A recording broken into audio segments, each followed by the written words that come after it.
All right. Since I have your attention already, we can go ahead and get started with my presentation. I was going to have Jesse introduce me, but it seems silly now since that I'm already up here. So, the last time I gave this presentation,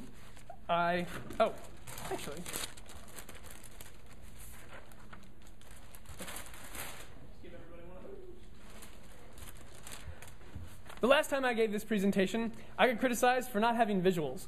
I had visuals. They were just printed instead of on the screen. So I hope that is something that you can cope with. But my handout, one of my handouts, is on page 21. It is the only cartoon in the packet that involves ninjas.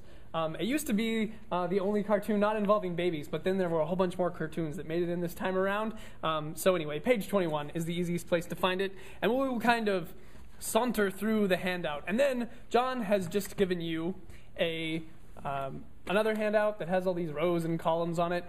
We will talk about that later on during the presentation. So how to be a campus fundraising ninja. Unfortunately, I cannot actually tell you how to be a campus fundraising ninja, nor can I tell you how to give yourself real ultimate power. I don't know how many of you have seen the Ninja website, but I recommend checking it out. However, if you are interested in having a career in the nonprofit sector, being able to do fundraising, and especially having a track record of having done fundraising, is pretty much a sure shot to being able to find a job in the nonprofit sector. If you have web skills, or you have accounting skills, or public speaking skills, yeah, okay. If you work hard and you're lucky, you can probably find yourself a job in the nonprofit sector. If you're able to fundraise, you're still going to have to work hard, but your odds of getting a job, I think, are greatly maximized. So, in addition to being able to get money to do fantastic things for your groups, you will also be building a skill that you may be able to use to get yourself a job. So that is an extra reason to enjoy this presentation and take it to heart. So, as it turns out, asking people for money can be really scary. I find that whenever I'm engaging in a scary task, it helps to have a song to sing. Unfortunately, those of you who know me at all well know that I cannot sing or even remotely imitate singing-like activity. So I have not written a song, but I have written a refrain that we will go through throughout our journey to keep our courage screwed to its sticking point. So, and if somebody more talented than me wants to set it to music or make the words rhyme, that would be fantastic. But for now, we're going to deal with what we've got.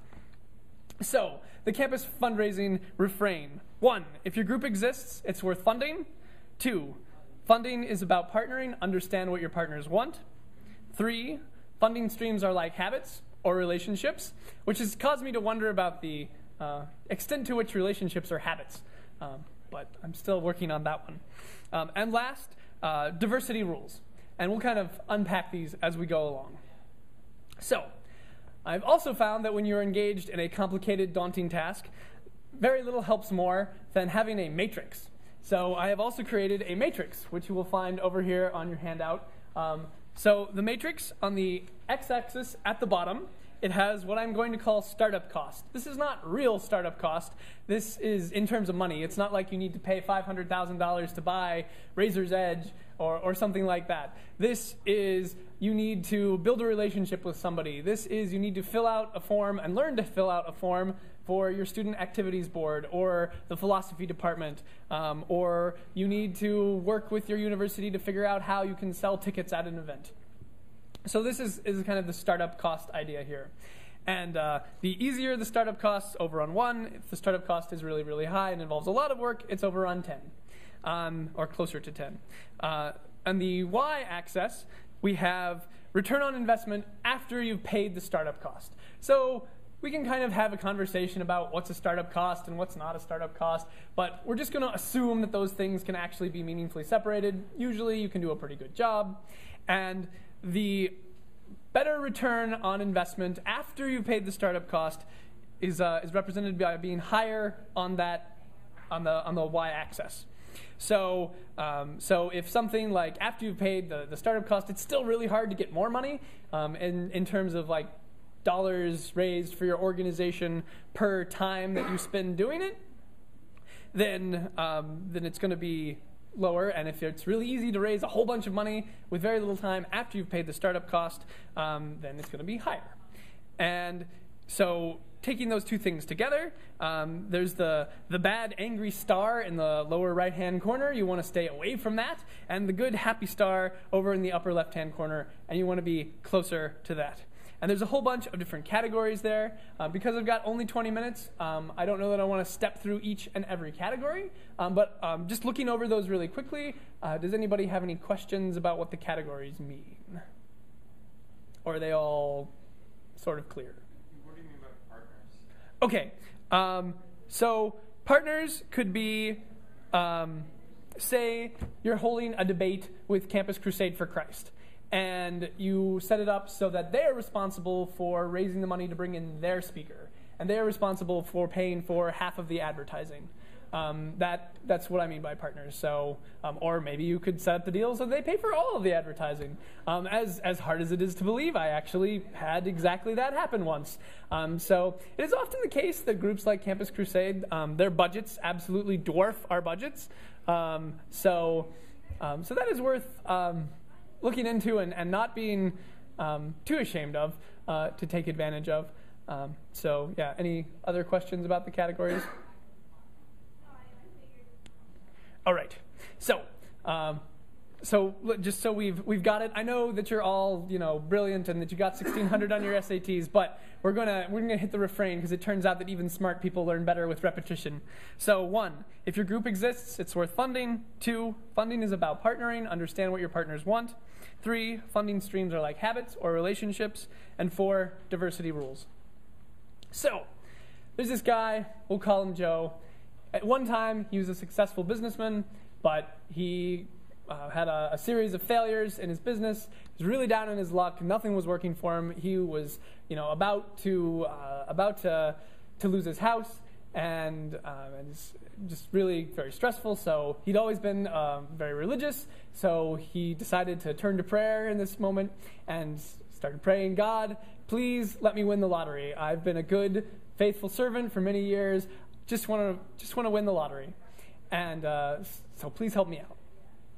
So a week goes by, Lotto Day comes, and somebody else wins the lottery. And Joe's even in worse shape this week. His creditors are sending him letters, and they're talking about repossessing his car, and it's just getting worse and worse. So he goes, God, it's getting even worse. Nothing's improving with my business. I don't know what to do. I'm trying as hard as I can. Please, just let me win the lottery. Another week goes by, and somebody else wins the lottery. And so now Joe is getting enormously desperate. He's almost unable to buy food for his family. He's getting terrified. And he gets down on his hands and knees, and he's crying, God, please, I need you. I need you. Let me win the lottery. Please let me win the lottery. And suddenly there's a loud crash of thunder, and the clouds part, and here's this loud, booming voice that says, Joe, meet me halfway. Buy a ticket. So the point here is that you need to ask for money.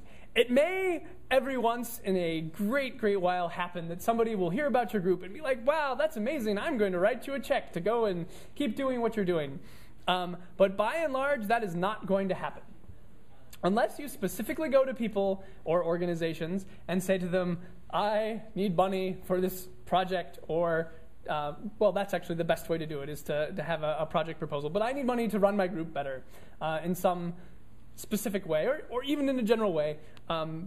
They're probably not going to fund you. So being able to go and ask, and not just being able to, actually going and asking is profoundly important. And it's really essential that you remember that this is not like asking your parents for beer money.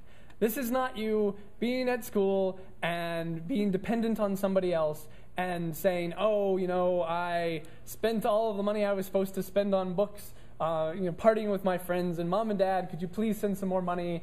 I really need it.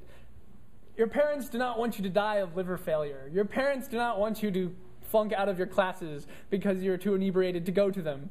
However, the people that you're asking for money with to fund your group want to see you succeed. This is true of all these different organizations, all these different funding streams that I've got on the matrix there. They all want to see you do what your group is doing. So they may want different things, and it's important to understand what those different things are, but they do. If it's an off-campus group, then like say there's I know there's an off-campus group here in the Boston area. It's the Massachusetts Humanists or Humanists of Massachusetts. There's the Secular Student Alliance, a national organization. We want to see you succeed in every possible way with your mission. Other organizations, like your Student Activities Board, may have a kind of different perspective. They don't necessarily want to, per se, see atheism as such promoted, but they do want to have interesting, intellectually stimulating events on campus. So your group is very much going to be doing that. Debates on God, or more specific questions, better yet, or panels that are about learning about other people's religions or learning about what atheists believe.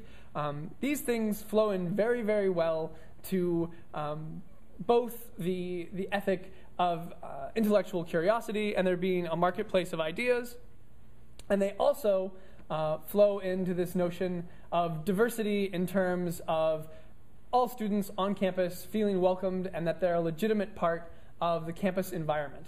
So, and in fact, there's a fantastic article that was published by Goodman and Mueller. There's actually a link to it in your handout.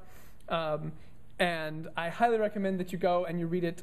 The title of it is something along the lines of Invisible, Marginalized, and Stigmatized, Understanding the Needs of Atheists on Campus. And their perspective is as campus, they study campus administration.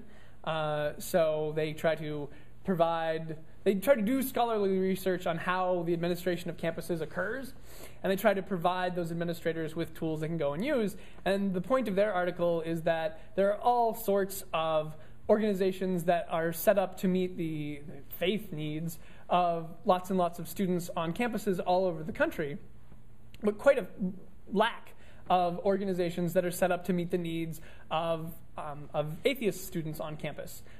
And it's in a peer-reviewed journal, and a lot of campus administrators take that journal very seriously.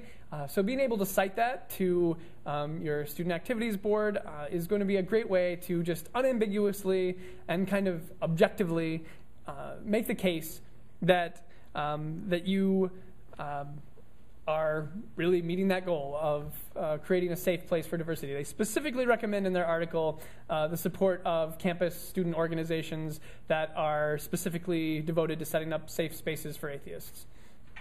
So that article can be a real asset when you're trying to make your case to your funders. So one more time with the refrain: if your group exists, it's worth funding. Funding is about partnering. Understand what your partners want. Funding streams are like habits or relationships, and diversity rules. So going under the habits idea, and this is where the other handout with columns will be useful to us. It turns out that if you went to try to pay the startup costs for all these different sorts of fundraising at the same time, you would certainly fail out of your classes. There would just not be enough time in one semester to be able to go out and set up all these different kinds of funding streams and be able to do anything else at the same time. So what you want to do is think about what kind of a funding stream can you access now and then build on for later. So what we've got here on the purple and white form is this is a series of events that you would have throughout maybe a really aggressive year. This might more realistically be spread out over a couple of years. But so at the top, we have the different events, and then on the side, we've got the different sources of funding. So there's you, that's money that you take out of your wallet and pay, and then you do have to go and beg your parents or whatever it is to get more money. But I think that well, I know that a lot of leaders, when their group is just starting out, they do, pitch in $20 for pizza or whatever. It's obviously not sustainable, but it's a way of doing it. And then, other leaders in your group. Membership could be membership dues that you're charging. These are all the same categories as are in the matrix, or at least a subset of them. I'm not sure if they're all represented, but. So you're going to have your first big meeting for fall semester, and you want to have some pizza and pop at the meeting, and you're a new group on campus. You haven't gotten any money from anybody else, so you just pony up and you pay the $50 it is for pizza and pop. Also, I should say that I gave a fair amount of thought when I created this to the money in, because that's really what we're focusing on. The money out numbers, I give you no guarantee that any of these things cost anywhere near what I have actually listed here. I mean, maybe they're in the ballpark, but the point is the money in, not the money out. So you have that event. It's very successful. Your group gets going. You're meeting and chatting. And you hear about this Hemant Mehta guy who runs friendlyatheist.com and is the chair of the Secular Student Alliance Board of Directors. And you think, wow, he seems really great. He's putting this positive face on atheism. I'd really like to have him come and speak at our campus. So you contact him, and you find out that he's on the SSA Speakers Bureau, and you find out that he's available on the second Tuesday in March or whatever it is, and how much it's going to cost for his plane ticket and all that. And so because he's on the SSA Speakers Bureau, we are willing to kick in a little bit of money to help him get to your campus. So there's the $200 from nationals in the column. You're still going to decide to pitch in a little bit of the money on your own because you're going to need it. But you also go to, say, maybe your other officers, and you say, hey, I happen to be pitching in $50 to help bring Hemant to campus. We've got some funding streams from other places, but can anybody pitch in? And they all bashfully get out their wallets and give you $5. Well, they give the organization $5, and there's, say, 5 of them, so you get $25 there. Maybe you, so the swag sale. So you decide you're gonna sell tickets, or you're gonna sell cookies as a bake sale on your campus. And you go and you try this and you sell a whole bunch of cookies and you get $100 in, but then you realize that you ended up spending $90 on all the ingredients, so you only end up with $10. And then you also go to the Humanist Association of Massachusetts and say, hey, we're bringing Hemant Mehta in. Can you help us pay for it? And they say, sure, kid, here's $65. And you go to your campus activities board and say, oh, Hemant's all about being inclusive and diverse, and you should bring him to campus. And they give you $100. So it all adds up, and you have enough money to bring in Hemant. That's really exciting. When you meet Hemant, he tells you, at Harvard and at Ohio State and the University of Illinois, during their spring break, they go down to New Orleans and they rebuild houses. And all of your group members and you are like, oh, wow, that's absolutely fantastic. I really want to go do that. How much does it cost? And you decide it's going to cost $1,900. So, going through this again, you pitch in 25, you get the other leaders to pitch in 25. You're charging membership dues, let's say like $5, to join your group. And actually that's also in the last event, but I skipped it accidentally. And so you use some of your membership dues for this.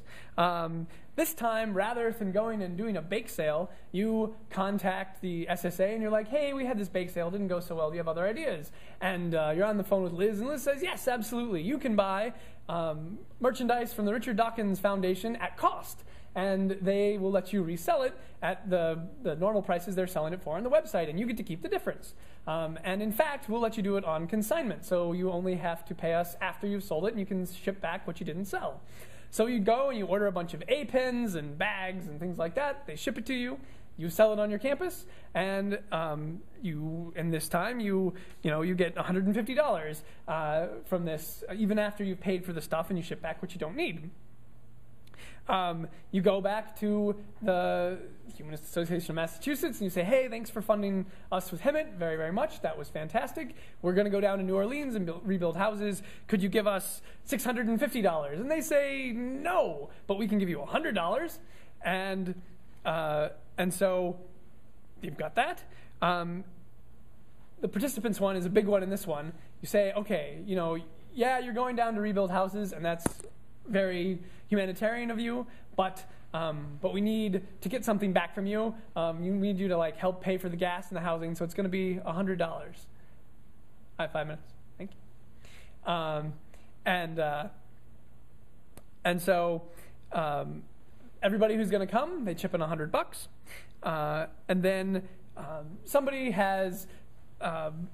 who graduated and knows somebody else, maybe their siblings, who's an alum of the school, is like, oh, that's fantastic. You guys have an atheist group, and I hear you're going to New Orleans. Here's $100, or maybe more realistically, you ask them, hey, would you be willing to give us $100? And they say yes. And then you also go to your activities board, you get money from them. Then you go down there, and it turns out that Harvard's also down there, and they tell you, oh, we had Susan Jacoby come and speak, and she was fantastic, and you decide you want to do this. Anyway, I think you're getting the pattern, and I won't step through all the rest of the mechanics here, but basically, you're able to go back and use the relationships that you've already built and the experience that you've gained to go and raise more money. And once you get the first few plates spinning, it's easier to leave them spinning and just kind of maintain them. And then you can also build in different sources.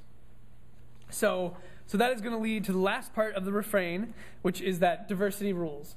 So having one set of funding, there's no such thing as a bad funding source, but if you only have one funding source that, maybe some rich person lives near your school and is like, oh, I wish there'd been a group like that when I was in school, here's $10,000, and you're like, whoa, we're never going to be able to spend all this money. Well, a couple years go by and you spend all the money, and you haven't gone and asked anybody else for money, and nobody in your group knows how to ask anybody else for money, and that person moves to another state, or maybe they move to another country, and they forget about you, and suddenly you have no sources of funding, and you need to start all over again. What you should have been doing when you had that money was going out and building other funding streams. So that kind of diversity is extremely important. There's another kind of diversity to think about, which is internal diversity, and that is in terms of cross-training. So it's great if there's one person in your group who maybe has the title of development director. There are maybe, I think of our 198 groups, there are something like 5 or 6 groups that have somebody who has that title. And development director is code speak for fundraiser in the nonprofit world, so you know. But it's really important that, it's fantastic if that one person knows how to do all these different things. It is so much better if that one person knows how to do all of them, and that one person teaches somebody else to do at least some of them, and maybe teaches another person to do some of them, and amazing idea, writes down how to do these things, and maybe puts that on, say, if you guys use like a Google listserv, there's a section where you can keep pages, and the pages just hang out. So leaders after you can learn how to do these things after you graduate. So with that, you can go and even if somebody in your group gets hit by a bus, and they were the one person that knew how to do all the fundraising, if other people in your group have been cross-trained, you're really going to be much better off. Which sounds obvious, but at the same time, the important part with all of this is that you actually go and do it. That's what's really important. So one more time with the refrain. If your group exists, it's worth funding. Funding is about partnering. Understand what your partners want. Funding streams are like habits or relationships, and diversity rules. That is the entirety of my prepared remarks.